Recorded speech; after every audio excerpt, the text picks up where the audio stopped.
नमस्कार, mathematical economics for beginner series के एक और वीडियो में आपका स्वागत है। इस वीडियो में आज हम लोग नए टॉपिक पर चर्चा करेंगे जिसका नाम है क्रेमर्स रूल। तो आइए शुरू करते हैं। देखिए, हम लोगों ने मैट्रिसेस पढ़ रखी है और उसमें ये देखा था कि कोई भी सिस्टम होता है साइमल्टेनियस इक्वेशन का, उसको मैट्रिसेस के फॉर्म में रिप्रेजेंट करके हम उसको सॉल्व कर सकते हैं। लेकिन कई बार ऐसी स्थिति भी आती है कि जैसे कोई रिसर्चर है, मान लीजिए वह कुछ सर्वे कर रहा है, कुछ सैंपल इसने इकट्ठे किए और उन सैंपल्स की स्टडी कर रहा है। उसके बाद उसको लगता है कि उसको पूरे स्टडी में 3 वेरिएबल्स मिलते हैं या 4 वेरिएबल्स मिलते हैं, कुछ नंबर ऑफ वेरिएबल्स मिलते हैं। लेकिन वह इंटरेस्टेड क्या है, किसी एक पर्टिकुलर वैल्यू के पैटर्न को, बिहेवियर को देखना चाहता है। मान लीजिए कि वह सिर्फ y को देखना चाहता है, जानना चाहता है कि y का पैटर्न कैसा है, y का बिहेवियर कैसा है। तब इसका यह मतलब हुआ कि वह z में उसको कोई इंटरेस्ट नहीं है, x में भी कोई इंटरेस्ट नहीं है। लेकिन जब हम इसको साइमल्टेनियस इक्वेशन जब सॉल्व करेंगे तो हमको तीनों की वैल्यूज मिल रही हैं। उसका कहना है कि क्या कोई ऐसा मेथड मेरे पास है जिससे हम सिर्फ और सिर्फ y की वैल्यू जान सके, ओनली y। मुझे x से कोई मतलब नहीं, मुझे z से भी कोई मतलब नहीं है। तो जब ऐसे प्रश्न खड़े हुए हमारे रिसर्चर्स के सामने, तब उसका उत्तर उनको मिला क्रेमर्स रूल में। तो आइए देखते हैं क्रेमर्स रूल काम कैसे करता है। देखिए, हमने बोर्ड पर एक सिस्टम ऑफ साइमल्टेनियस इक्वेशन को एक मैट्रिक्स के फॉर्म में रिप्रेजेंट कर रखा है और इसमें हमारा क्या कहना है कि इसको सॉल्व करना है विथ क्रेमर्स रूल। सॉल्व करने का मतलब क्या है कि हमको x1 और x2 की वैल्यूज निकालनी है, कोई भी किसी भी एक पैरामीटर की वैल्यू निकालनी है। तो ये देखते होता कैसे है। ये देखिए, x1 है और ये नीचे वाला x2 है। 2 डिफरेंट वेरिएबल्स हैं हमारे पास। अब देखिए, ये जो x1 जो है ये कैसा है हमारा, ये हमारा फर्स्ट वेरिएबल है। सिमिलरली x2 क्या है, हमारा सेकंड वेरिएबल है।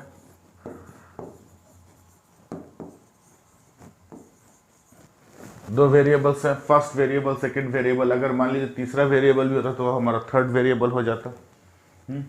अब मान लीजिए हमें x1 की वैल्यू निकालनी है। x1 की जो वैल्यू निकलेगी वो कुछ इस तरह से होगी।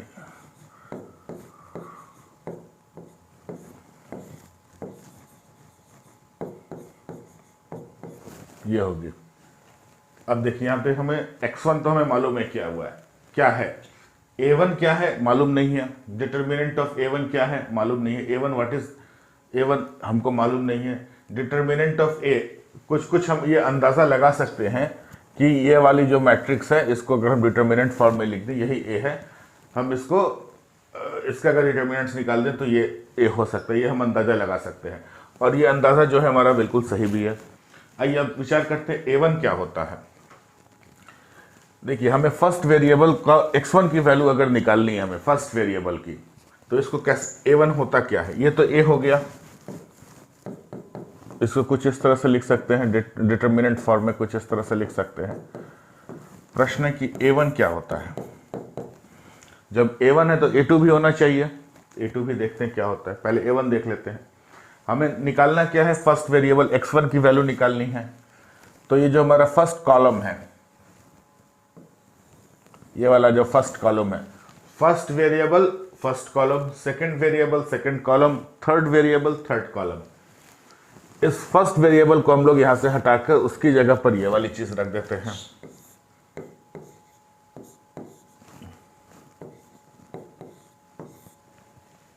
और इसी का हम डिटर्मिनेंट निकाल देते हैं। कितना होगा, -30 और -24, -54 हो जाएगा। उसी तरह से डिटर्मिनेंट ऑफ a कितना होगा, इसको मॉड a या मॉड a1 पढ़ने की गलती मत कीजिएगा, ठीक है।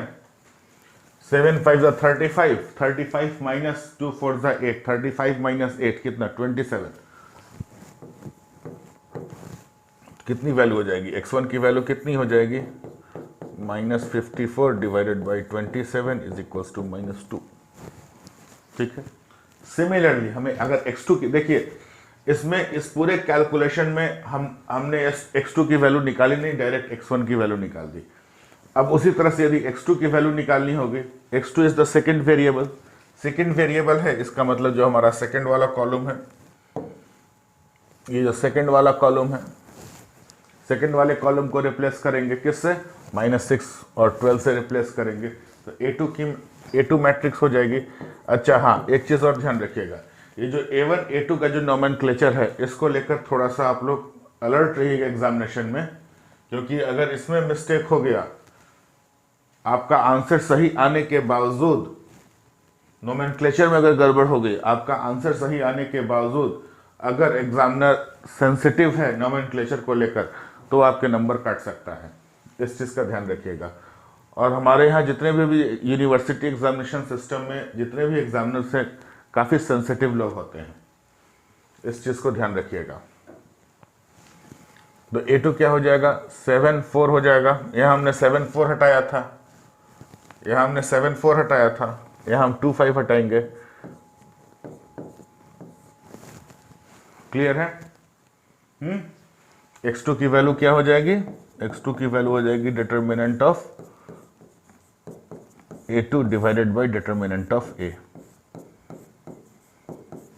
ये x2 की वैल्यू हो जाएगी। अब आइए देखते हैं 3x3 के मैट्रिक्स पे काम किस तरह से होता है। मान लीजिए हमारा एक 3x3 का मैट्रिक्स दिया हुआ है,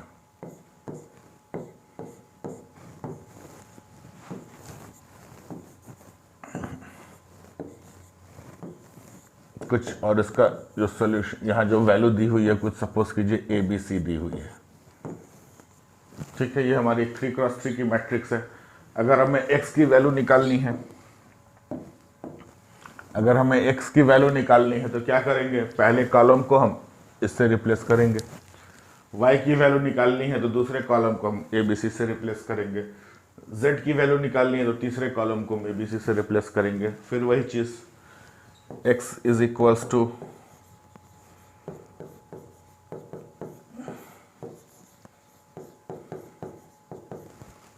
and so on, y is equals to A2 हो जाएगा, z is equals to A3 हो जाएगा, एंड सो ऑन। ठीक है, आइए अब इस पर एक इंटरेस्टिंग क्वेश्चन देखते हैं, जिससे काफ़ी कुछ कॉन्सेप्ट क्लियर होगा, इंटरनेशनल ट्रेड का एक कॉन्सेप्ट क्लियर होगा। जब हम लोग इंटरनेशनल ट्रेड थ्योरी पढ़ेंगे तब देखेंगे कि किस तरह से जब दो देश आपस में व्यापार करते हैं तब उनका दोनों देशों को बेनिफिट किस तरह से होता है, बेटर सिचुएशन में दोनों कंट्रीज कैसे आती हैं, दोनों की सोसाइटी, दोनों की पॉपुलेशन, दोनों की इकोनॉमी बेटर कैसे होती है, उसी कॉन्सेप्ट को यहाँ समझेंगे। देखिए, the equations defining a model of two trading nations are given by, ठीक है, y1 c1 m1 y2 c2 m2, okay.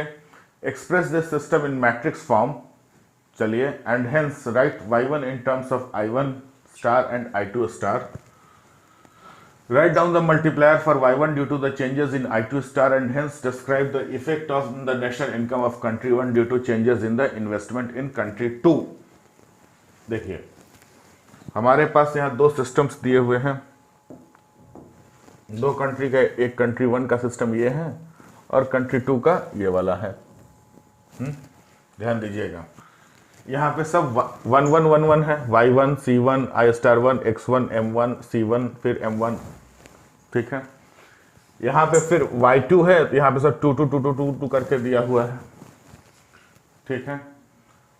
लेकिन सवाल क्या कह रहा है, सवाल क्या कह रहा है, express this system in matrix form. पहला तो कह रहा है कि मैट्रिक्स फॉर्म में रिप्रेजेंट करने का है, and hence write y1 in terms of i1 and i2। अब एक बात बताइए, यहाँ पे सब 1 1 1 1 है, तो y1 को हम i1 एंड i2 के फॉर्म में कैसे लिख सकते हैं, नहीं लिख सकते हैं, इसका मतलब सवाल ही गलत है। भैया सवाल सही है, एक कॉन्सेप्ट छिपा है इसमें, वो देखते हैं हम लोग। Write down the multiplier for y1 due to changes in i2। चलिए पहले ऊपर वाले को देखते हैं, मैट्रिक्स फॉर्म में कैसे लिखा जाए। अब देखिए, how many variables we have variable 1 2 3 and 4। i1 star को हम वेरिएबल नहीं काउंट करते हैं क्योंकि ये फिक्स्ड मान के चला हुआ है, ठीक है। 4 वेरिएबल इधर है, 4 वेरिएबल इधर है, यानी 4 क्रॉस 4 की मैट्रिक्स बननी चाहिए, टोटल 8 वेरिएबल्स हुए ना, ठीक है। आइए अब इनको हम थोड़ा सा रिड्यूस करते हैं, 2 वेरिएबल बनाने की कोशिश करते हैं, 3 वेरिएबल, मतलब 4 से कम करने की कोशिश करते हैं। आइए पहले वाले इक्वेशन में क्या लिखा जा सकता है, y1 इज इक्वल्स टू, अब c1 की वैल्यू इसमें लिख दी जाए 0.8 y1 प्लस 200 प्लस इतना लिखा जा सकता है प्लस x1। अब देखिए x1 की वैल्यू नहीं दी हुई है यहां पर, लेकिन m1 की वैल्यू दी हुई है। x1 को तो x1 ही लिखना पड़ेगा, x1 को हम x1 लिख देते हैं।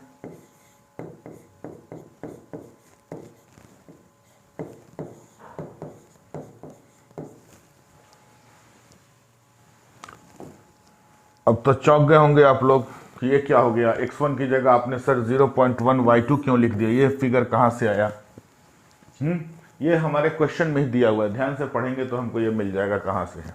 आइए पहली बात है कि क्या पढ़ना है हमको, 2 ट्रेडिंग नेशंस दिया हुआ है। 2 ट्रेडिंग नेशंस, 2 देश हैं, दोनों आपस में व्यापार कर रहे हैं। अच्छा एक बात देखिएगा, ये 0.1 y2 जो है m2 के बराबर है, यानी हमने m2 की वैल्यू लिखी है, x1 की जगह हमने m2 की वैल्यू लिखी है। कहने का हमारा मतलब है x1 बराबर m2,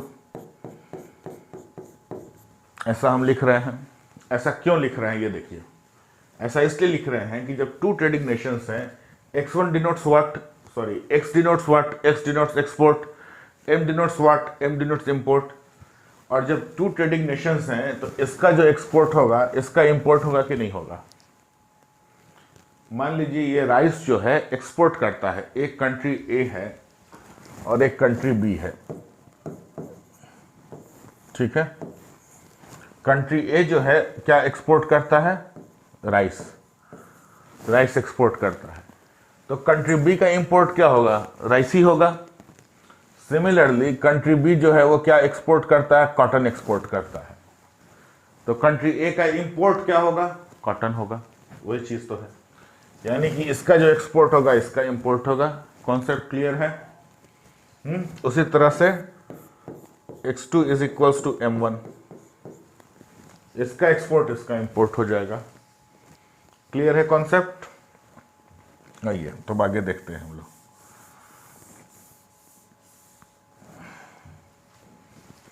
हम इस तरह से रिप्रेजेंट कर सकते हैं। अब तो कुछ y1 को i1 एंड i2 के फॉर्म में रिप्रेजेंट किया जा सकता है। आइए देखते हैं।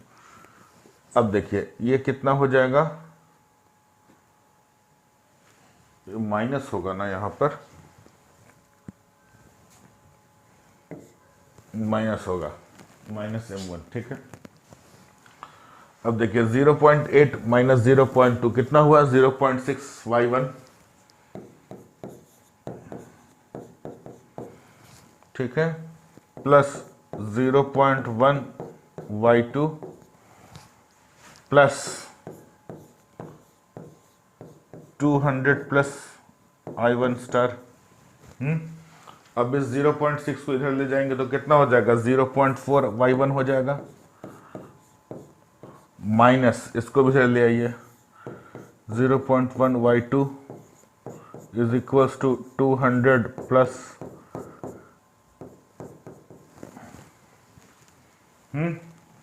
ये नेक्स्ट स्लाइड पे चलते हैं। कितना था, क्या इक्वेशन आया था हमारा, 0.4 y1, 0.4 y1 minus 0.1 y2 minus 0.1 y2 is equals to 200, इतना आया था। अब सेकंड वाले को देखते हैं। अब देखिए यहाँ पे हमारा जो पहला वाला इक्वेशन था, पहला वाला जो सिस्टम था वो सिर्फ 2 इसमें आ गया कि नहीं आ गया, 2 वेरिएबल्स में, y1 and y2। 0.9 y2 plus 100, उसके बाद क्या होगा, plus y2 star plus x2 की जगह हम m1 लिख सकते हैं, माइनस 0.1 y2, ठीक है, इज इक्वल्स टू 0.9 माइनस 0.1 कितना 0.8। चलिए 0.8 को हम इधर भेज देते हैं अभी, तो कितना होगा 0.2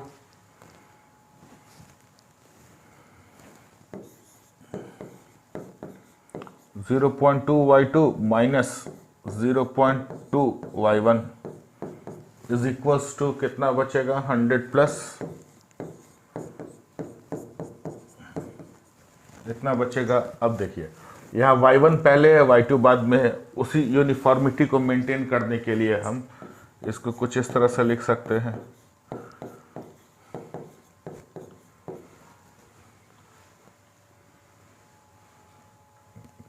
माइनस y1 प्लस y2,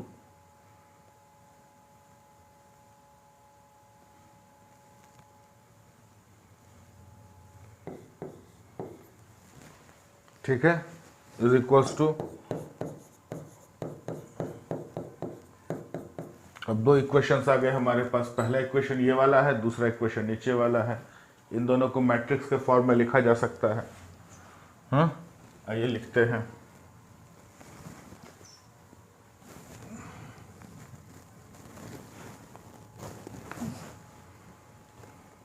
क्या था इक्वेशन, क्या था 0.4y1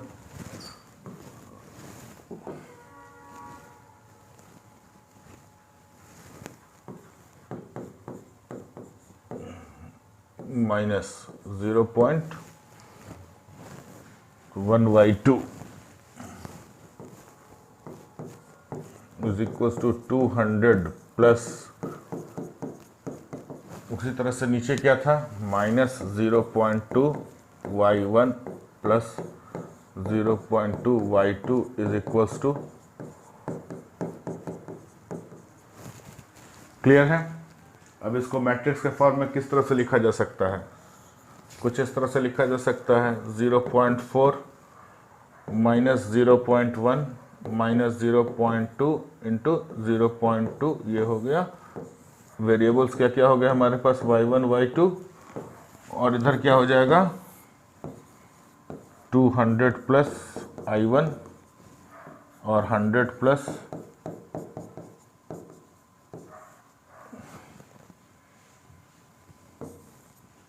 ये चीज़ हो जाएगी। इतना ही ना आएगा। अब हम y1 की वैल्यू निकालते हैं इसको, ठीक है। y1 की वैल्यू निकालने के लिए क्या करना पड़ेगा, इसकी जगह हमको इसको रखना पड़ेगा क्रेमर्स रूल से। Using Cramer's rule we evaluate the value of y1, ठीक है। तो जो भी हमको y1 की वैल्यू आएगी वो आप देखेंगे i1 और i2 के फॉर्म में आएगी, ठीक है, ये उस फॉर्म में ही आएगी। चलिए अब अगला सवाल क्या कह रहा था कि write down the multiplier for y1 due to changes in i2। अब देखिए, अब जो भी वैल्यू जो हमारी आएगी निकल के, ये समझ लेते हैं कैसे होगा। कुछ भी वैल्यू हमारी y1 की जो निकल कर आएगी, कुछ वैल्यू निकल कर आएगी in the form of i1 plus i2। Suppose कीजिए इस तरह से कुछ वैल्यू निकल कर आ रही है, ठीक है। तो चेंजेस इन i2 कह रहा है, इन्वेस्टमेंट इन कंट्री 2 का इफेक्ट इनकम ऑफ कंट्री 1 में क्या होगा वो देखना है। तो चेंजेस किस तरह से होगा, चेंजेस को हम i2 प्लस डेल्टा i2 लिख सकते हैं। तो यहां भी कुछ चेंजेस इस तरह से होगा, कुछ इस तरह से होगा। अब इन दोनों को माइनस करेंगे तो delta y1 is equals to क्या हो जाएगा हमारे पास, ये वाली चीज माइनस ये वाली चीज माइनस ये वाली चीज होगी। तो यहां पे हमको कितना आएगा डेल्टा i2। तो जब हम ये करेंगे तो हमको कुछ यहाँ पर एक एक्सप्रेशन आएगा, क्योंकि ये वाली एक्सप्रेशन तो हमको निकल के आ नहीं रही है, हमको कुछ फ्रैक्शंस में आएगा, कुछ फ्रैक्शंस में आएगा। तो उसी फ्रैक्शंस में हमको i2 को i2 प्लस डेल्टा 2 करके सेट करके उसको यहाँ से उसको माइनस कर देना है, हमको आ जाएगा। और उस रिजल्ट को आप लोग प्लीज़ हमें कमेंट सेक्शन में बताइए कि आपको रिजल्ट से क्या मिला। तो इस टॉपिक को यही समाप्त करते हैं, क्रेमर्स रूल को। इसी के साथ हमारा मैट्रिसेस एंड डिटर्मिनेंट्स भी ख़त्म होता है। अब ये वीडियो आपको कैसा लगा, ये टॉपिक आपको समझ में आया कि नहीं समझ में आया, हमें कमेंट सेक्शन में ज़रूर बताइएगा।